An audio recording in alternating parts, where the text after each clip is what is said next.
السلام عليكم ورحمة الله تعالى وبركاته. بسم الله العظيم القدرة والشان شديد البطش والبرهان حافظ الدين والقرآن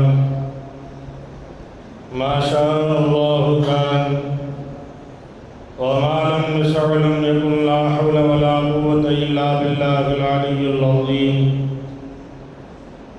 الحمد لله نحمده ونستعينه ونستغفره ونؤمن به ونتوكل عليه ونعوذ بالله من شرور أنفسنا ومن سيئات أعمالنا. من يهده الله فلا مضل له ومن يضلل فلا هادي له. ونشهد أن لا إله إلا الله وحده لا شريك له.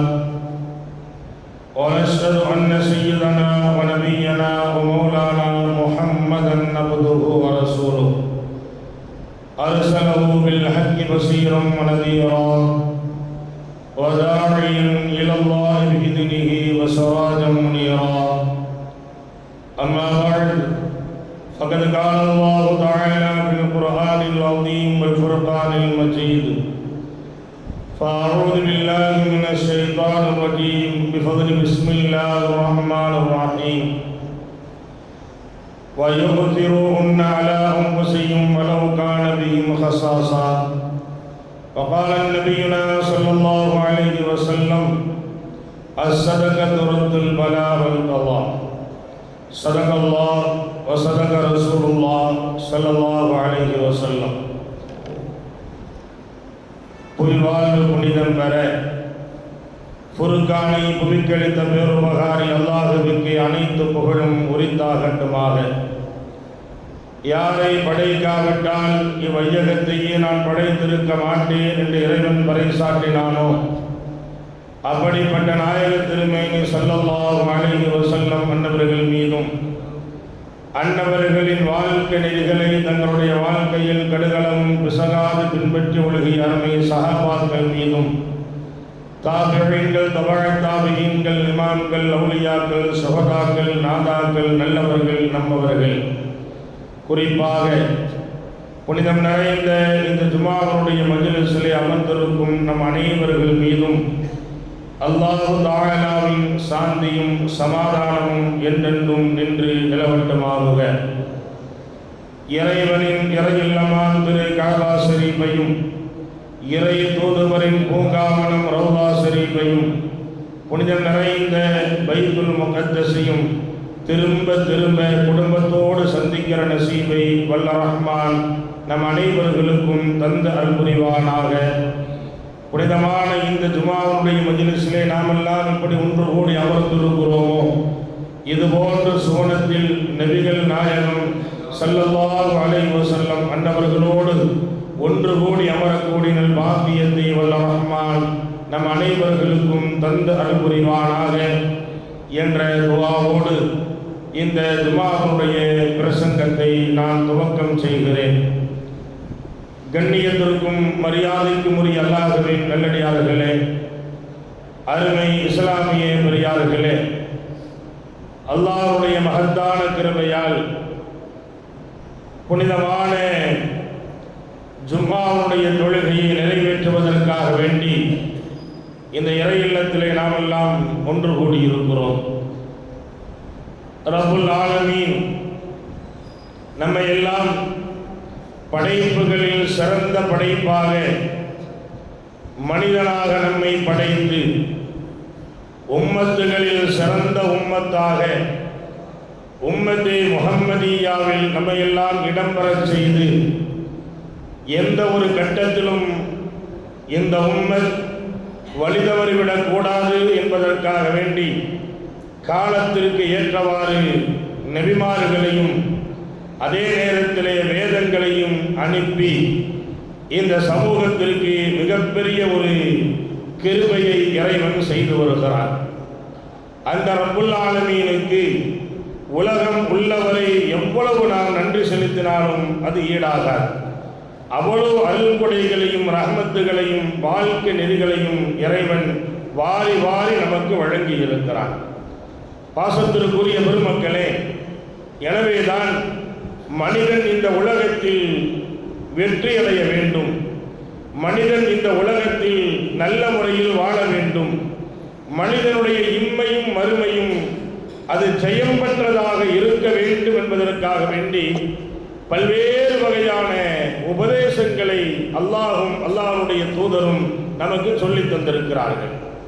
அல்லாஹ் குர்ஆனிலே சொல்லுகிற பொழுது வயூசிரூன அலா அன்ஃபுஸிஹிம் வலவ் கான பிஹிம் ஹஸாஸா, அல்லாஹ் குர்ஆனிலே சொல்லுகிறான், தமக்கு தேவை இருந்தும் கூட தம்மை விட பிறருக்கு அவர்கள் அதிகமாக முன்னுரிமை வழங்குகிறார்கள் என்று அல்லாஹ் சொல்லுகிறார். நம்முடைய தேவை என்பதை விட பிறருடைய தேவைகளில் நீங்கள் ஆர்வம் செலுத்துங்கள். அப்படித்தான் நபிமார்கள் வாழ்ந்திருக்கிறார்கள். ஹஸரத் நபிகள் நாயகம் ஸல்லல்லாஹு அலைஹி வஸல்லம் அன்னவர்களும் அப்படித்தான் வாழ்ந்திருக்கிறார்கள்.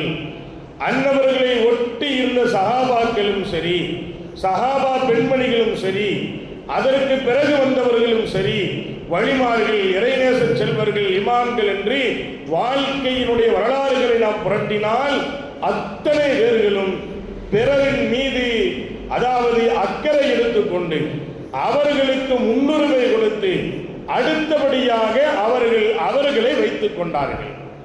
இதுபோன்றுதான் மதீனத்து மக்கள் மக்காவிலிருந்து விரட்டப்பட்ட அந்த மக்கள் மதீனாவுக்கு ஹிஜ்ரத்து செல்லுகிறார்கள். மதீனாவுக்கு ஹிஜ்ரத்து செல்லுகிற பொழுது அவர்கள் அவரவர்களுடைய தேவைகளை எல்லாம் விட்டுவிட்டு யார் நம்முடைய நாட்டுக்குள் நுழைந்திருக்கிறார்களோ, யார் ஹிஜ்ரத்து மேற்கொண்டு நம்முடைய வீடுகளுக்கு நம்முடைய ஊருக்குள் வந்திருக்கிறார்களோ அவர்களுக்கு முன்னுரிமை கொடுத்தார்கள். எனவே அவர்கள் வெற்றி பெற்றார்கள் என்று அல்லாஹ் இந்த ஆயத்திலே சொல்லுகிறான். ஆக பிறருக்கு முன்னுரிமை கொடுக்கிற பொழுது, பிறருடைய விஷயத்திலே நலம் நாடுகிற பொழுது அல்லாஹ் நம்முடைய காரியங்களை லேசாக்கி விடுகிறான், நம்முடைய காரியங்களை அல்லாஹ் இலகுவாக்கி விடுகிறான். பிறருடைய விஷயத்தில் நாம் அக்கறை எடுத்துக்கொள்ளாத போது, அவர்களை கண்டும் காணாதது போல் நாம் இருந்து விடுகிற பொழுது இறைவன் நம்மை விட்டு விடுகிறான். இறைவன் நம்மை பார்ப்பதில்லை. நம்மை அதாவது எந்த ஒரு விஷயத்திலும் எடுத்துக்கொள்ளாமல் இறைவன் ஒதுக்கிக் கொள்ளுகிறான் என்ற செய்தியை ஹஸரத் நபிகள் நாயகம் ஸல்லல்லாஹு அலைஹி வஸல்லம் அவர்கள் நமக்கு சொல்லுவார்கள்.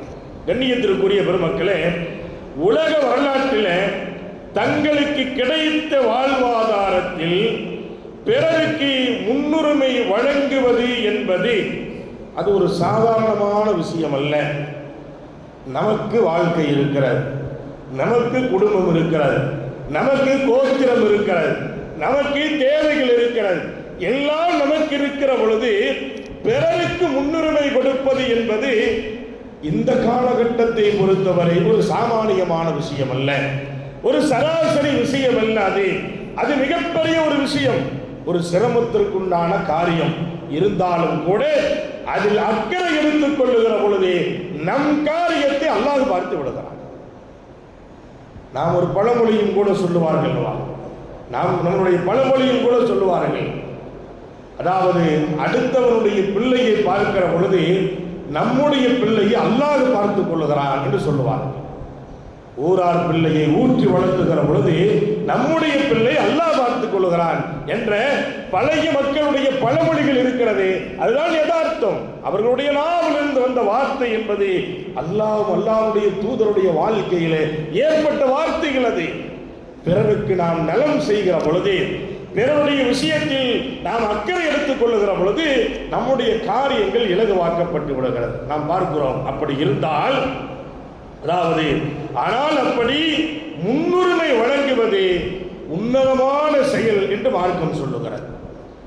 நம்மை விட பிறருடைய விஷயத்தில் நலம் பார்க்கிற பொழுது அது ஒரு உன்னதமான ஒரு செயல். அடுத்து மார்க்கம் சொல்லும் அது மிகப்பெரிய ஒரு நல்ல பண்பு, அது நல்ல ஒரு பண்பு. அடுத்து மார்க்கம் சொல்லும் அது இறையச்சத்தினுடைய வெளிப்பாடு, அது இறையச்சத்தினுடைய வெளிப்பாடு. இறையச்சம் அல்லாஹ்வுடைய பயம் இருந்தால்தான் ஒரு மனிதன் இது போன்ற நற்காரியங்கள் ஈடுபடுவான். அது இல்லை என்று சொன்னால் அவன் எதையுமே செய்ய மாட்டானே. அல்லாஹ் மீதுடைய அச்சம் இருக்கிறதுனால தான் எல்லா காரியத்தையும் மனிதன் செய்வான். இல்லைன்னா மனிதன் அதன் மீது ஈடுபட மாட்டான். அந்த எண்ணமே அவனுக்கு இருக்காது. மனிதன் ஒதுக்கிக் கொள்வான். இதுதான் யதார்த்தமாக. இப்படி பிறர் நலன் நாடுவது என்பது இறையச்சத்தினுடைய வெளிப்பாடு. அதே போன்று பிறர் நலம் நாடுவது என்பது இம்மை மறுமை வாழ்க்கை நமக்கு வெற்றி தரும். இதுவெல்லாம் மார்க்கம் நமக்கு சொல்லித் தருகிற பாடம். அது மட்டுமல்ல, பிறருடைய துஆவில் வாழுகிற வாய்ப்பு இதன் மூலம் நமக்கு கிடைக்கப்படுகிறது. பிறருடைய துஆவில் வாழக்கூடிய வாய்ப்பு நமக்கு கிடைக்கப்படுகிறது. நம்ம ஒருத்தருக்கு உதவி செஞ்சுட்டோம் அப்படின்னு சொன்னா, நம்ம ஒருத்தருக்கு உதவி செஞ்சுட்டோம் சொன்னா காலம் முழுக்க அவன் நமக்கு துஆ செஞ்சுட்டே இருப்பான். காலம் முழுக்க அவன் நமக்கு துஆ செய்வான். அந்த துஆ நம்மை வாழ வைக்கிறது. அந்த துஆ நம்மை சிரமத்திலிருந்து நம்மை பாதுகாக்கிறது. அந்த துஆ மரணத்தினுடைய வேதனையிலிருந்து நம்மை பாதுகாக்கிறது. அந்த துஆ வாழ்க்கையில வறுமையிலிருந்து நம்மை பாதுகாக்கிறது. அந்த துஆ கபரிலும் சரி மறுமையிலும் சரி நமக்கு வெற்றியை தருகிறது. இதற்கு ஒரே ஒரு செய்திதான், பாசத்திற்குரிய பெருமக்களே, பிறருடைய நலன் விஷயத்தில் நாம் அக்கறை எடுத்துக் கொள்ள வேண்டும். இருந்தாலும் சரி இல்லாவிட்டாலும் சரி, இருந்தாலும் சரி இல்லாவிட்டாலும் சரி, பிறருடைய விஷயத்தில் நாம் அக்கறை எடுத்துக் கொள்ளுகிற பொழுது நம்முடைய எல்லா காரியங்களையும் அல்லாஹ் இலகுவாக்கி விடுகிறான். அதே போன்றுதான் இந்த நற்செயல். அதனால தான் நபிமார்கள் தன்னுடைய வாழ்க்கையில அதிகமா அவங்கள பார்க்கறதை விட பிறரை அதிகமாக பார்த்தாங்க. எத்தனை வரலாறுகள் நமக்கு தெரியும், எத்தனை வரலாறுகள் இருக்கிறது. பல தடவை நம்ம கேள்விப்பட்டிருக்குமா இல்லையா? இப்ராஹிம் அலைஹிஸ்ஸலாம் விருந்தாளி இல்லாமல் சாப்பிடவே மாட்டாங்க. இந்த மாதிரி எல்லா நபிமாருடைய வரலாறுகளை நீங்கள் புரட்டி பார்த்தால் தமக்கு இல்லாவிட்டாலும் பரவாயில்லை, பிறருடைய விஷயத்தில் அக்கறை எடுத்துக் கொண்டார்கள். ரசூலுல்லாஹி ஸல்லல்லாஹு அலைஹி வஸல்லம் அவர்கள் பசிக்காக வேண்டி வயிற்றில் கல்லை கட்டி இருந்தாலும் கூட தன்னிடத்தில் இருக்கிற சில அதாவது ரொட்டி துண்டுகளையும் கூட தனக்கு பசி இருக்கும் இருந்தாலும் கூட பிறருக்கு கொடுக்கக்கூடிய தன்மையை உலகத்தில் காட்டி தந்தவர்கள் கண்மணி ரசூலுல்லாஹி ஸல்லல்லாஹு அலைஹி வஸல்லம் அவர்கள். கண்ணியத்திற்குரிய பெருமக்களே, இதே போன்றுதான் அவர்களுக்கு பிறகு வந்த சஹாபாக்களும் சரி. சஹாபாக்களுடைய வாழ்க்கையில் எத்தனை எத்தனை வரலாறுகள், சாமானியமான வரலாறுகள் நிறைந்து காணப்படுகிறது. அதே போன்றுதான் வலிமார்கள், இமாம்கள் எல்லாருமே அவருடைய வாழ்க்கையிலே பிறருடைய நலனை அவர்கள் அக்கறை எடுத்துக் கொண்டார்கள். நம்ம பார்க்கிறோம், இன்றைக்கு தர்காக்கள் இருக்கிற, வலிமார்கள் வாழ்ந்து கொண்டிருக்கிற பகுதிகள் இருக்கிற, அங்கெல்லாம் அன்னதானங்கள் தினந்தோறும் வழங்கப்படுகிறது என்று சொன்னால் என்ன காரணம்? அன்னதானங்கள் வழங்கப்படுகிறது, இல்லாதவர்களுக்கு கொடுக்கிறார்கள். 1000 பேர்த்திற்கு உணவு வைத்தாலும் கொஞ்ச நேரத்திலே தீர்ந்து போயிடும். என்ன காரணம்? அந்த வழிமார்கள் அங்கு வாழ்ந்து கொண்டிருக்கிற பொழுது ஏழை எளியவர்களுக்கு கொடுத்து வாழ்ந்தார்கள். ஏழை எளியவர்களுக்கு கொடுத்து வாழ்ந்தார்கள். எனவேதான் அதை இன்று வரை அந்த மக்கள் பின்பற்றி வருகிறார்கள். அதுபோன்று கொடுக்க வேண்டும் என்று சொல்லுகிற மனோநிலை. ஏதாவது நிய்யத்துகள் நிற வேண்டும் என்று சொன்னால் நம்ம போய் சாப்பாடாக்கி ஏழைகளுக்கு கொடுக்கிறோமே, என்ன காரணம்? இதெல்லாம் அவர்கள் நமக்கு காட்டி தந்தார்கள். ஆக பிறருடைய நலன் விஷயத்தில் அக்கறை எடுத்தார்கள். அல்லாஹ் அவர்களுடைய காரியங்களில் வெற்றியை கொடுத்தான். அவருடைய காரியங்கள் அல்லாஹ் வெற்றியை கொடுத்தான். இருக்கா இல்லையா? எண்ணியத்திற்குரிய பெருமக்களே, எனவேதான் அந்த மனோநிலை மனிதனுக்கு வர வேண்டும் என்பதை மார்க்கம் சொல்லுகிறது. ஹஜ்ரத் அபூபக்கர் சித்தீக் ரலியல்லாஹு தஆலா நமக்கெல்லாம் தெரியும். நபி அவர்களுக்கு பிறகு முதல் கலீஃபா ஹஜ்ரத் அபூபக்கர் சித்தீக் ரலியல்லாஹு தஆலா. அவருடைய வரலாறுல ஒரு நாள் அவருடைய இறுதி கட்டம், மரணத்தினுடைய வேலை, இறுதி கட்டத்தில் இருக்கிறார்கள் ஹஜ்ரத் அபூபக்கர். உமர் எல்லாம் அவங்களை கூப்பிடுறாங்க. அடுத்து ஜனாதிபதி யார் வர போறா? உமர் என்பது இவருடைய மரணத்திற்கு பிறகு தீர்மானிப்பதாக இருந்தாலும் கூட தனக்கு பிறகு அவர்தான் வருவார் என்பது முடிவு செய்யப்பட்டதால் அவரை கூப்பிடுகிறார்கள். உமர் எல்லாம் அவங்களை கூப்பிட்டு பக்கத்தில் உட்கார வைக்கிறார். உட்கார வச்சு அபூபக்கர் சொல்லுவாங்க, உமர், நான் மூத்தா போயிடுவேன். நபி ஸல்லல்லாஹு அலைஹி வஸல்லம் எப்படி வாழ்ந்தாங்க தெரியுமா? ரசூலுல்லாஹ் எப்படி வாழ்ந்தாங்க தெரியுமா? அதாவது தம்முடைய தேவையை விட பிறருடைய தேவை விஷயத்தில் கவனம் அதிகமாக நபி அவர்கள் செலுத்தி இருக்கிறார்கள். நம்முடைய விஷயத்தை விட பிறருடைய விஷயத்தில் அதிகம் அக்கறை எடுத்துத்தான் நபி அவர்கள் உலகத்தில் வாழ்ந்தார்கள். எனவே இந்த 2.5 ஆண்டு காலமாக நானும் அப்படித்தான் வாழ்ந்திருக்கிறேன். நபி அவர்கள் எதை காட்டி தந்தார்களோ அது அப்படியே நான் பின்பற்றி இருக்கிறேன். எனவே எனக்கு பிறகு நீ ஆட்சிக்கு வந்தால் அதே நிலையை நீ கையாள வேண்டும் என்பதில் நீ கவனமாக இருக்க வேண்டும் என்று ஹஸ்ரத் உமர் இப்னு கத்தாப் ரலியல்லாஹு அவர்களுக்கு அபூபக்கர் சித்திக் ரலியல்லாஹு அவர்கள் நசீஹத்து செய்கிறார்கள், உபதேசம் செய்கிறார்கள். கண்ணியத்திற்குரிய பெருமக்களே, நாம் எண்ணி பார்க்கிறோம், ரசூலுல்லாஹ் அப்படித்தான் இருந்தாங்க, ஆட்சியில் இருக்கிறது நானும் அப்படித்தான் இருந்தேன், நீங்க அடுத்த ஆட்சிக்கு வரீங்க, நீங்க அப்படித்தான் இருக்கணும். அது ஏன் அப்படி சொல்றதுக்கு என்ன காரணம்? அதிகாரமுடைய கையிலே வந்துவிட்டால் எதையும் எப்படியும் மனிதன் பயன்படுத்தி விடுவான். அதிகார வர்க்கனுடைய கருத்தில் இருக்கிற பொழுது அவன் எதையும் எப்படியும் அனுபவித்து விடுவான். எனவேதான் அந்த தவறின் மக்களுக்கு இருக்குதோ இல்லையோ அவன் சொகுசா வாழ்வான். அன்னைக்கு அபூபக்கர் ரலியல்லாஹு உமர் அவங்களை கூப்பிட்டு சொன்னாங்க, இன்னைக்கு உலகத்தில் அதுதானே பார்க்கிறோம். நம்ம இன்னைக்கு உலகத்தில் அதுதானே பார்க்கிறோம். நம்ம என்ன கேட்கிறோம் அப்படின்னா, தான் மழை பெஞ்சிட்டு இருக்குது, 2 நாள் மழை, சுபானல்லாஹ், நேற்று ஆரம்பிச்சது அப்படித்தானே. பாமர மக்கள் வாழுகிற பகுதியெல்லாம் தண்ணீர் இடம் பிடித்துக் கொண்டிருக்கிற பொழுது அதிகாரம் படைத்தவர்கள் இருக்கக்கூடிய ஏரியாவுக்கு மட்டும் ஏன் தண்ணி போக மாட்டேங்குது? ஏன் போகுதில்லை? அதிகாரம் படைத்தவர்கள் வசிக்கக்கூடிய பகுதிகளுடைய எந்த பாதிப்பு வருவதில்லையே, அங்க எந்த விபத்து நடக்கிறது இல்லையே. ஆட்சியாளர்கள் வாழ்ந்து கொண்டிருக்கிற அந்த பகுதிகளுக்கு ஏன் இதுவெல்லாம் செல்லுவதில்லை? ஆக குறைபாடுகள் இருக்கிறது. மக்களுக்கு மத்தியிலே, மக்கள் வாழுகிற பகுதியிலே மக்கள் மீது கவனம் இல்லை. ஆனால் என்ன செய்வாங்க? ஓட்டு கேட்டு வர்ற நேரத்தில் உங்களுக்கு நாங்கள் ரோடு போட்டு தர்றோம், நல்ல தன்மை போட்டு தர்றோம், உங்களுக்கு என்னென்ன வசதி வாய்ப்புகள் வேணுமோ எல்லாமே நாங்கள் செஞ்சு தர்றோம். ஆனால் அது நிவர்த்தி செய்யப்படுதா? நிவர்த்தி செய்யப்படுவதில்லையே. ஜெயிச்ச பின்னாடி தேடி பார்க்க வேண்டியதா இருக்குது. தொலாவிட்டு இருக்கிறோம் நம்ம. எப்பா நம்ம ஊரில் ஒருத்தர் தேர்ந்தெடுத்தோமே, எங்க ஆளை காணோம். சில ஊர்களில் வால் போஸ்ட் அடிச்சு ஒட்டிடுறாங்க தைரியமா.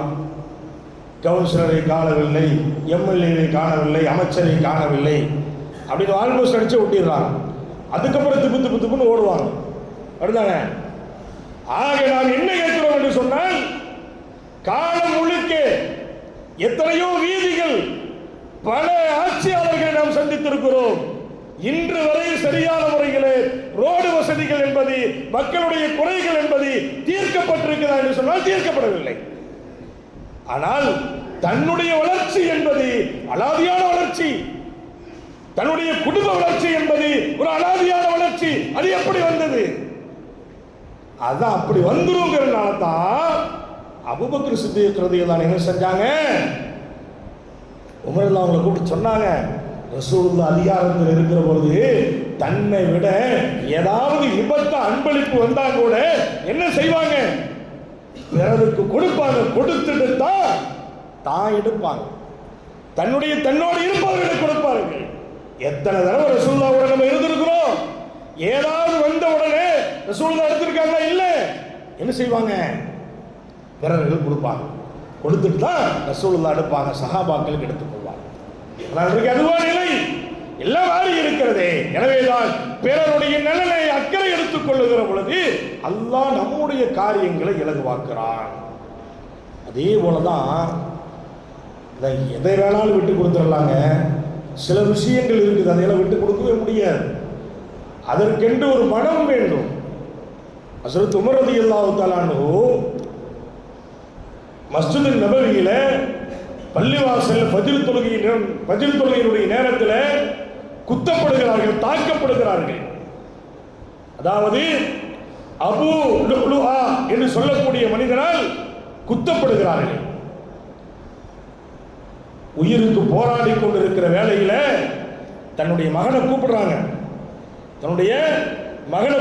அப்துல்லாவை கூப்பிடுறாங்க.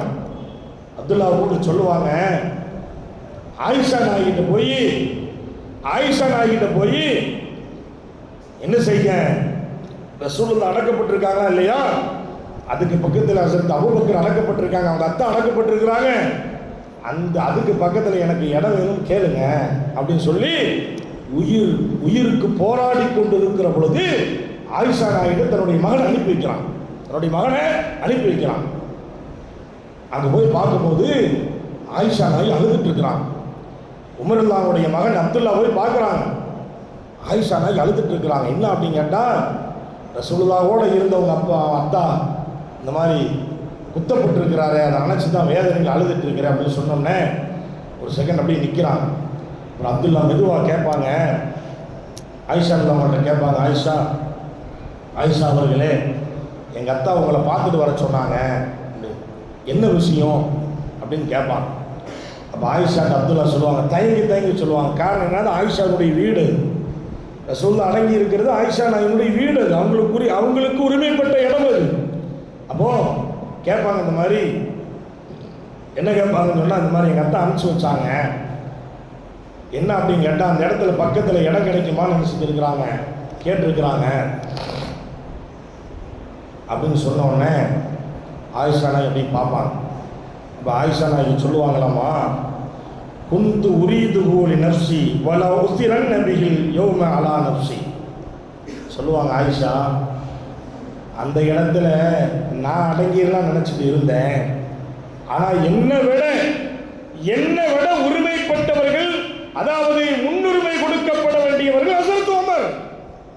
எனவே என்னுடைய வீட்டில் என்னுடைய கணவர் ஹஸரத் முஹம்மது ரசூலுல்லாஹ் ஸல்லல்லாஹு அலைஹி வஸல்லம் அவர்கள், அதற்கு பக்கத்தில் இருக்கிற என்னுடைய தந்தை ஹஸரத் அபூபக்கர் சித்தீக் ரலியல்லாஹு அவர்கள், அவர்களுக்கு பக்கத்திலே உன்னுடைய தந்தையை அடக்கம் செய்வதற்கு நான் சம்மதித்து விட்டேன் என்று நீங்கள் சொல்லுங்கள் என்று சொல்லி அனுப்பினார்கள் அன்னை ஆயிஷா ரலியல்லாஹு தஆலா அவர்கள்.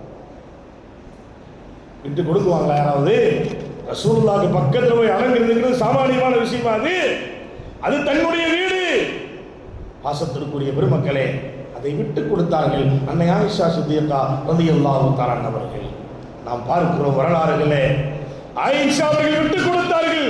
இந்த உலகம் ஆயிஷாவை பின்பற்றுகிற ஒரு மகத்தான ஒரு சூழலை அல்லாஹ் இந்த உலகத்திலே ஏற்படுத்தினார். இருக்கிறதா இல்லையா?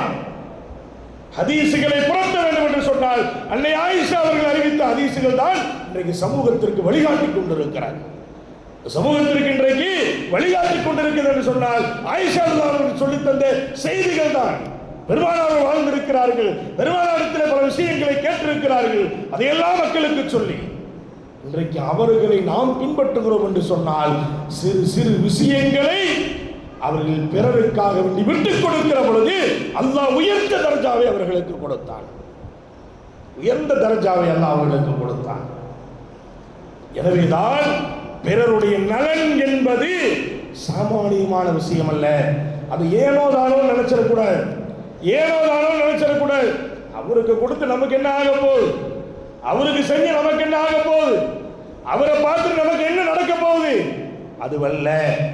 கண்ணியத்திற்குரிய பெருமக்களே, பிறருடைய நலனை நாடுகிற பொழுது அல்லாஹ் நம்முடைய காரியங்களை இலகுவாக்கி விடுகிறான். அதுதான் மூமின்களுடைய அடையாளம் என்று நபிகள் நாயகம் ஸல்லல்லாஹு அலைஹி வஸல்லம் அவர்கள் சொன்னார். அதாவது அப்துல்லா இப்னு அப்பாஸ் ரலியல்லாஹு ஒரு செய்தி சொல்லுவாங்க.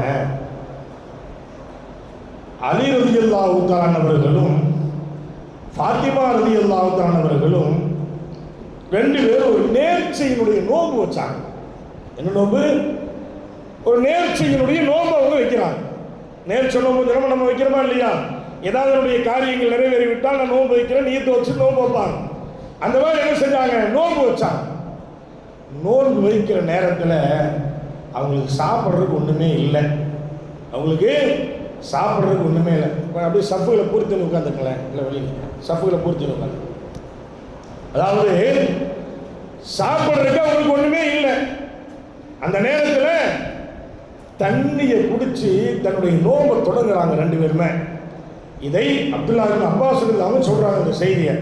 அப்படி நோம்பு வச்சுட்டு, ஆனால் நோம்பு திறக்கிற நேரத்தில் பார்த்தீங்கன்னா அலி ரலியல்லாஹு அன்ஹு ஒரு யூதன்ட்ட வேலைக்கு இருக்கிறாங்க. அலி ரலியல்லாஹு அன்ஹு ஒரு யூதன்ட்ட வேலைக்கு இருக்கிறாங்க. அப்ப அந்த யூதன்ட்ட வேலை செஞ்சு முடிச்சு அவர் கூலி என்ன கிடைச்சிருக்கு அப்படின்னு சொன்னா கொஞ்சம் கோதுமை மாவு கிடைச்சிருக்கு. கொஞ்சம் கோதுமை மாவு கிடைச்சிருக்கு. அதை வாங்கிட்டு வந்து தன் மனைவி ஃபாத்திமாட்ட கொடுத்து, சரிம்மா இதை சமைச்சு வைங்க, சமைச்சு வச்சீங்கன்னா நோம்பு திறக்கிறதுக்கு சாப்பிட்டுக்கலாம். நோம்பு வச்சது எப்படி? சாப்பிட்றதுக்கு ஒன்றுமே இல்லை, தண்ணி குடிச்சு நோம்பு வைக்கலாம். அப்போ அதனால என்ன செய்யுங்க, அவங்கள்ட்ட கொடுத்து, அதாவது கோதுமை ரொட்டி சுடுங்க, இதை சாப்பிட்டு நம்ம நோம்பு திறந்துக்கலாம் அப்படின்னு சொல்கிறான். அதே போல் ஃபாத்திமா இருந்தாங்க, சமைச்சு வச்சிருக்கிறான். சமைச்சு வச்சு நோம்பு திறக்கிற நேரம் வருது. அந்த நேரம் பார்த்து கரெக்டாக ஒருத்தர் வீட்டு வாசப்படியில் வந்து யாசகம் கேட்டு நிற்கிறார். வீட்டு வாசல்ல யாசகம் கேட்டு நிற்கிறார். நம்மளா இருந்தால் என்ன பண்ணியிருப்போம்? என்ன பண்ணியிருப்போம்? ஒன்று நமக்கு ஏதாவது கொஞ்சம் எடுத்து வச்சுட்டு கொஞ்சம் விழும்போம், இல்லைன்னா ஒன்றுமில்லைன்னு சொல்லியிருப்போம். இது நம்மளுடைய உள்ளத்தினுடைய பலகீனம். இதுதான் யதார்த்த நிலை. ரசூலுல்லாஹ்வுடைய மகள் ஃபாத்திமா என்ன செஞ்சாங்க, கணவன் தொழுகைக்கு போயிருக்கிறாங்க, நோம்பு திறக்கிற அந்த நேரம் மகரிபினுடைய அந்த வக்து என்ன செஞ்சாங்க அப்படின்னு சொன்னால், அந்த யாசகம் கேட்டு வந்தவருக்கு சுட்டு வைத்திருந்த அந்த ரொட்டி துண்டுகளை கொடுத்துருவாங்க. அலி ரலியல்லாஹு அன்ஹு வருவாங்க, நோம்பு திறக்கிறக்காக வேண்டி வீட்டுக்கு வருவாங்க. வரும்போது ரொட்டி எல்லாம் சமைச்சிட்டீங்களாமான்னு கேட்பாங்க. எல்லாம் சமைச்சேன், ஆனால் கரெக்டாக யாசகம் கேட்டு பசிக்குதுன்னு ஒருத்தர் வந்தார், கொடுத்துட்டேன் அப்படின்னு சொல்லுவாங்க. அலி ரலியல்லாஹு அவங்க சந்தோஷப்பட்டு தன் மனைவிக்கு துஆ செய்வான். அல்ஹம்துலில்லாஹ், மகத்தான சேவை நீ செஞ்சிருக்கிறோமா, அல்லாஹ் நமக்கு பரக்கத்தை செய்வான்னு சொல்லுவாங்க. மீண்டும் அதே தண்ணீரை குடித்து நோன்பு திறப்பார்கள். ஹஸரத் அலி ரலியல்லாஹு அன்ஹு அதே போன்று மனைவி ஃபாத்திமா அம்மாவும் அதே தண்ணியை குடித்து என்ன செய்வாங்க, நோன்பு திறப்பாங்க. சில நாள் கழித்து அதே போன்று ஒரு நேர்ச்சை. இந்த மாதிரி நேர்ச்சையினுடைய நோன்பு கிட்டத்தட்ட 3 தடவை வைக்கிறார்கள். 3 தடவை இதே நிலை ஏற்படுகிறது. இதே நிலை ஏற்படுது. அந்த நேரத்தில் தான் 3வது நோன்பு வைத்திருக்கிற பொழுதும் இதே நிலை ஏற்படுகிறது. அல்லாஹ்ட்ட நாம் முறையிடுவோம், அல்லாஹ் நம்மை கைவிட மாட்டான் என்று சொல்வார்கள். ஹஸரத் அலி ரலியல்லாஹு தஆலா அன்ஹு இதை குறித்தே பாசத்திற்குரியவர்களே, குர்ஆனில் அல்லாஹ் ஒரு ஆயத்தை இறக்கலாம். ஒரு ஆயத்தை சொல்லப்படுது, வயுத்இமூன தஆம அலா ஹுப்பிஹி மிஸ்கீனம் வயதீமம் வஅஸீரா. இறைவன் மீதுள்ள அன்பின் காரணமாக, இறைவன் மீதுள்ள பாசத்தின் காரணமாக ஏழைகளுக்கும் அனாதைகளுக்கும் சிறைப்பட்டவர்களுக்கும் இது போன்று என்ன செய்யறாங்க, உதவி செய்யறாங்க. இது எதனால செய்யறாங்க? என் மீது இருக்கிற பாசத்தினால செய்யறாங்க. அதனால நம்ம என்ன செய்வோம், அவங்களுக்கு உணவளிப்போம் நல்லா சொன்னாங்க. அதே போலதான் இதே போல ஒரு வரலாறு ஃபாத்திமாவுக்கு நடைபெறும். வீட்டில் வச்சிருந்ததை யாசகம் கேட்டவர் கொடுத்துருவாங்க. கணவன் வீட்டுக்கு வருவார், ஒண்ணுமே இருக்காது, வந்து கேட்டாங்க கொடுத்துட்டே அப்படிங்குவாங்க. அப்படியே 2 பேரும் பசியில் உட்கார்ந்துட்டு இருக்கிற நேரத்தில் ஒரு சஹாபி தட்டு நிறைய என்ன செய்வாங்க, பழங்களை கொண்டு வந்து அப்படியே நிற்பார். அப்பதான் அலி ரலியல்லாஹு அன்ஹு சொல்லுவாங்க, மனைவி ஃபாத்திமாவை பார்த்து சொல்லுவாங்க, நீங்க 2 ரொட்டி துண்டை கொடுத்தீங்க, அல்லாஹ் 1 வாரத்துக்கு சாப்பிட்றதுக்கு நமக்கு தந்துட்டான் அப்படிங்குவாங்க. 1 வாரம் சாப்பிட்றதுக்கு அல்லாஹ் தந்திருக்கிறார். இதுதான் நாம் பேருடைய நலனை பேணுகிற பொழுது அல்லாஹ் நம்முடைய காரியங்களை அல்லாஹ் இலகுவாக்கி விடுவான். நம்முடைய காரியங்களை அல்லாஹ் இலகுவாக்கி விடுவான். எனவேதான் பாசத்திற்குரிய பெருமக்களே, அல்லாஹ்வும் அல்லாஹ்வுடைய தூதரும் நமக்கு சொல்லுகிற பாடம் அதுதான். நம்முடைய வாழ்க்கையில நம்ம நிறைய பார்த்திருப்போமா இல்லையா? சிலர்கள் யாருக்காவது ஏதாவது உதவி செய்வதன் காரணமாக அல்லாஹ் நம்மளை வாழ வச்சுட்டு இருப்பான், நமக்கே தெரியாது. நமக்கு யாருக்காவது உதவி செஞ்சிருப்போம், ஏதாவது ஆபத்தான நோய் நமக்கு வந்திருக்கும், மருத்துவர்கிட்ட போனால் அதெல்லாம் ஒண்ணுமில்ல போங்கன்றுவாங்க. இதுவெல்லாம் அஸ்ஸதகத்து ரத்துல் பலாவல் கலா, அதான் கதிரையே மாற்றுகிற சக்தி இது போன்ற உதவிகளுக்கு இருக்கிறது என்பதை பெருமானார் ஸல்லல்லாஹு அலைஹி வஸல்லம் சொன்னார். கதிரில் வந்து நம்ம வந்து இப்படி இருப்போம் அப்படி இருப்போம் இருந்தால், அதில் ஏதாவது ஆபத்துகள் நிறைந்திருந்தால், வறுமை இருந்தால், கஷ்டம் இருந்தால், பிறத்தில் பிச்சை எடுக்கிற சூழல் நமக்கு அல்லாஹ்விடத்தில் எழுதப்பட்டிருந்தால், இது போன்று பிறருடைய நலனை நாடுகிற பொழுது அந்த வாசல்களை அல்லாஹ் அடைத்து ரஹமத்தினுடைய வாசல்களை அல்லாஹ் நமக்கு திறந்து விடுவான். அதனால தான் நபிமார்களும் சரி சஹாபாக்களும் சரி அவருடைய வாழ்க்கையில ரொம்ப கவனமாக என்ன செஞ்சாங்க, வாழ்க்கையை கையாண்டார்கள். நாங்கள் பார்க்குறோம். அதே போலத்தான் ஹஸ்ரத் அப்துல் ரஹ்மான் ரலியல்லாஹு தான் அபூபக்கர் சித்திக்குடைய மகன் அப்துல் ரஹ்மான் அவங்க சொல்றாங்க, நான் ஒரு நாள் பள்ளிக்கு முன்னாடி நின்றுட்டு இருந்தேன். எங்க அத்தா அபூபக்கர் என்ன செஞ்சாருன்னா பள்ளிக்கிட்ட வந்துட்டு இருந்தாரு. அந்த நேரத்தில் வந்து எங்க அத்தாவை பார்த்த உடனே பள்ளி ஓரம் நின்று இருந்த ஒருத்தர் எனக்கு பசிக்குது ஏதாவது தாங்கன்னு கேட்டாரு. உடனே என்னுடைய கையை பார்க்கிறாரு எங்க அத்தா. சாப்பிடுவதற்காக வேண்டி நான் என்ன செஞ்சிருந்தேன், எங்க அம்மா சமைச்சு செஞ்சிருந்தேன் ரொட்டி துண்டுகள் எல்லாம் கையில் வச்சிருந்தேன். அதை வாங்கி அவருக்கு கொடுத்து விட்டு துவா செய்யுங்க சொல்லி அவருக்கு துவா செய்ய சொல்ல, வாங்கி யார்கிட்ட கொடுத்தாங்க, அப்துல் ரஹ்மான் துவா செய்து நினைச்சிட்டாங்க. அபூபக்கர் சித்திக் ரலியல்லாஹு. இதை யாரு சொல்றா? மகன் சொல்றேன். பாசத்திற்குரிய பெருமக்களை நாங்கள் எண்ணி பார்க்கிறோம். சஹாபாத்துடைய வாழ்க்கை அவர்கள் வெற்றி வருவதற்கு இதுதான் வழிகளாக இருந்திருக்கிறது.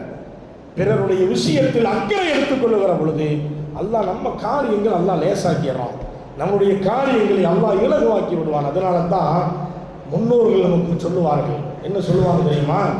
ஒரு காரியத்தை நீ செய்ய முற்படுகிற பொழுது ஏதாவது ஏழைகளுக்கு தர்மம் செஞ்சுட்டு அந்த காரியத்தை தொடங்கு. தர்மம் செஞ்சுட்டு அந்த காரியத்தை நீ தொடங்கினேன்னு சொன்னா அதில் நீ வெற்றியை பார்க்க முடியும் என்று சொல்லுவாங்க. பழைய காலத்தினுடைய வரலாறுகள் அதுதானே. ஏதாவது சொன்னால் ஏதாவது செய்கிறதா இருந்ததுன்னா, வியாபாரமாக இருந்தால் தொழிலாக இருந்தால் என்ன செய்வார்கள், அதில் பரக்கத்து ஏற்பட வேண்டும் என்பதற்காக வேண்டி ஏதாவது நாள் ஏழைகளுக்கு உணவளி கொடுப்பார்கள் அல்லது பொருளாதாரத்தை காசுகளாக கொடுப்பார்கள். இன்றைக்கும் கிராமங்களில் அந்த வளமை இருக்கிறது. இன்றும் கிராமங்களில் அந்த வளமை இருக்கிறது.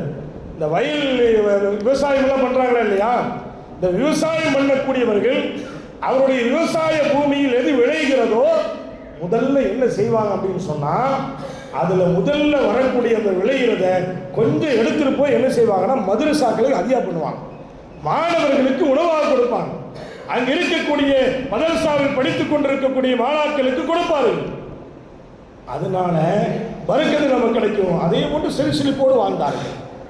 இதெல்லாம் கடந்த காலத்தினுடைய வரலாறுகளாக இருந்து கொண்டிருக்கிறது. பாசத்திற்குரிய பெருமக்களே, நமக்கெல்லாம் தெரியும், கோட்டமேட்டில் பெரியவள்ளி வாசலுக்குள்ள போனீங்கன்னா ஹாஜியார் வழியாப்ப அடங்கியிருக்காங்களா இல்லையா, உள்ள ஹாஜியார் வழியாப்ப அடங்கியிருப்பாங்க. நீங்கள் பள்ளிவாசலுக்குள்ள போய் அந்த பொதுச்சேரி ஹவுஸ் இருக்கும், அந்த ஹவுஸுக்கு பக்கத்தில் பார்த்தீங்கன்னா ஒரு கபர் இருக்குது, தெரியுமா? கோயம்புத்தூர் தானே, தெரியுமா? இருக்காது, கோட்டமேட்டிலோட டச் இருக்கிறவங்களுக்கு தெரியும். அதாவது அவங்க பழைய காலத்தில் அவங்களுடைய வரலாறு எழுதி வைக்கப்பட்டிருக்கிறது. மகரீபனுடைய நேரம் ஆச்சுன்னா அந்த கோட்டமேட்டினுடைய அந்த பகுதி இல்லை, வீடுகளுக்குள்ள போவாராமா. வீட்டுக்குள்ள போய் எங்க பார்ப்பாங்கன்னா அடுப்படையை பார்ப்பாராம், சமையல் கிட்ட போய் பார்ப்பாரு, அடுப்பு எரிஞ்சிருக்குதான் பார்ப்பாங்களாமா. அடுப்பு எரியலன்னா ஜோப்பில் கையிட்டு எடுத்து கொடுத்துட்டு போயிடுவாங்க. இவ்வளவு பெரிய மகானவர்கள். அதனாலதான் அது போன்ற மகான்கள் கோவை நகரத்தில் நிறைய பேர் வாழ்ந்திருக்கிறார்கள். அதனுடைய பருக்கத்தை இன்னைக்கு நம்ம சிறப்பா இருக்கணும். எந்த ஊருக்கு கோயம்புத்தூர் வந்துட்டாலும் கோயம்புத்தூர் விட்டு யாருமே போக மாட்டாங்க, அப்படித்தானே? அல்லாஹ் செழிப்பா வச்சிருக்கிற அந்த மண்ணை. இது சாதாரண மண் அல்ல. அரபிக் கல்லூரியில நாங்கெல்லாம் ஓதிட்டு இருக்கிறோமா இல்லையா, எங்களோடு வெளியூரில் இருந்து வந்து ஓதிய மாணவர்கள், நண்பர்களாக இருந்தவர்கள் எல்லாம் வெளியூர் மாணவர்கள் அதிகமானவர்கள் கோவை நகரத்தில் வந்து ஓதிட்டா கோவையிலே தங்கிடுவாங்க, கோயம்புத்தூர் போகவே மாட்டாங்க. கோயம்புத்தூருடைய மண்ணிலே தங்கி இங்கே தீனுடைய சிதுமத்தை செய்ய ஆரம்பித்து விடுவார்கள். நிறைய உலமாக்கள் நீங்க பார்த்தீங்கன்னா வெளியூர் உலமாக்கள் நிறைய பார்க்க முடியும். அவ்வளோ ஒரு பரக்கத்தான மண் இந்த மண். கண்ணியத்திற்குரியவர்களே, ஏன் இதை சொல்லுகிறேன் என்று சொன்னால், இது போன்ற மகான்கள் பிறர்களுக்கு ஏதாவது நம்ம கொடுத்தோம்னு வச்சுக்கோங்களேன், அந்த கொடுப்பதன் காரணமாக அல்லாஹ் நம்முடைய வாழ்க்கையை அல்லாஹ் சிறப்பாக்கி வைப்பான். அதே போலதான் ஹஜ்ரத் அபூ ஹுரைரா ரலியல்லாஹு தஆலா அன்ஹு ஒரு செய்தியை சொல்லுவாங்க. என்ன அப்படின்னு கேட்டீங்கன்னா, ஒரு அன்சாரி தோழர் இருந்தாரு. ஒரு நாள் அந்த அன்சாரி தோழரை நான் கவனித்துக் கொண்டிருந்தேன். அவங்களுடைய வீட்டுக்கு விருந்தாளிகள் வந்துட்டாங்க. அவங்களுடைய வீட்டுக்கு விருந்தாளிகள் வந்தாங்க. அன்சாரி தோழர்கள் சொன்னா மதீனாவாசிகள் என்று அர்த்தம். விருந்தாளிகள் வந்த உடனே அந்த அன்சாரி தோழர் தன்னுடைய மனைவியிட்ட சொல்றாராம், அம்மா எப்படியாவது விளக்கை எல்லாம் அணைச்சி மக்கள்கிட்ட ஏதாவது ஒன்று சொல்லி மக்களை தூங்க வச்சிருமா, மக்களை தூங்க வச்சிரு, எப்படியாவது தூங்க வச்சிரு மக்களை. வந்த விருந்தாளிக்கு, அதாவது பிள்ளைகளுக்கு மட்டுமே இருக்கிற உணவு வீட்டில் இருக்கிறது, அது அவர்களுக்கு மட்டுமே இருக்கும், வேற யாருக்கும் கொடுக்கிற அளவுக்கு வசதி இல்லை, அந்த உணவு மட்டுமே இருக்கிறது. பிள்ளைகளுக்கு காலையில் இன்ஷா அல்லாஹ் ஏதாவது செஞ்சுக்கலாம், ஆனா வந்த விருந்தாளிகளை ஒன்றும் இல்லாமல் அனுப்பிட வேண்டாம், பிள்ளைகளை எப்படியாவது தூங்க வச்சுட்டு நீங்க என்ன செய்யுங்க, அடுப்பு பற்ற வைக்கிற மாதிரி வச்சிருங்க, அடுப்பு பத்திட்டு இருக்கிற மாதிரி இருக்கட்டும், அது சமையல் ஆகிட்டு இருக்கு நினைச்சிட்டு மக்கள் அப்படியே தூங்கட்டும், விருந்தாளிகளை கவனிச்சிருங்கன்னு சொன்னாங்க அன்சாரி தோழர். இந்த செய்தி யார் சொல்றான்? ஹஸ்ரத் அபூ ஹுரைரா ரலியல்லாஹு தஆலா அவர்கள் சொல்லுகிறார். பாசத்திற்குரிய பெருமக்களே, இப்படித்தான் நபிமார்களும் சரி சஹாபாக்களும் சரி அவருடைய வாழ்க்கையிலே பிறர்களுடைய நலன்களில் அதிக அக்கறை எடுத்துக்கொண்டார்கள். எனவே அவர்கள் உலகத்திலே ஜெயம் பெற்றார்கள், சொர்க்கவாதி என்று சொல்லுகிற பட்டத்தை உலகத்திலேயே பெற்றார்கள். எனவேதான் இந்த உலகத்தில் வாழுகிற நாம் பாவம் நிறைந்த உலகத்தில் வாழ்ந்து கொண்டிருக்கிறோம். சாமானியமான உலகம் அல்ல, ஆபத்தான உலகத்தில் நாம் வாழ்ந்து கொண்டிருக்கிறோம். எந்த அளவுக்கு என்று சொன்னால், அதே போன்று தேவையுடையவர்கள் அதிகமாக தேங்கி கிடக்கிற ஒரு உலகத்திலே நாம் வாழ்ந்து கொண்டிருக்கிறோம். வசதியானவர்கள் குறைவாகவும் பிறர்களுடைய விஷயத்தில் அவர்கள் நமக்கு உதவி செய்ய மாட்டார்களா என்று ஏங்கிக் கொண்டிருக்கக்கூடிய கூட்டங்கள் அதிகமாக இருக்கிற உலகத்தில் வாழ்ந்து கொண்டிருக்கிற நாம் ஏதோ இல்லை என்ற இடத்தில் வருகிற பொழுது இருப்பதை ஏதாவது கொடுத்து அது அவர்களுக்கு கொடுப்பது அல்ல, அதை கொடுப்பதால் நம்முடைய வாழ்க்கை, நம்முடைய குடும்ப வாழ்க்கை, நம்முடைய கோத்திரங்கள் நல்ல முறையில் வரும் என்ற எண்ணத்தினுடைய அடிப்படையிலே நாம் அது போன்ற உதவிகளை செய்து பிறர் மீது நலம் காட்டி நாம் வாழ வேண்டும். அப்படி வாழ்ந்தால் எப்படி சஹாபாக்களுக்கு மகத்தான வெற்றி அல்லாஹ் வழங்கினானோ அது போன்ற ஒரு வாழ்வை அல்லாஹ் நமக்கு வழங்குவான். அப்படிப்பட்ட நல்ல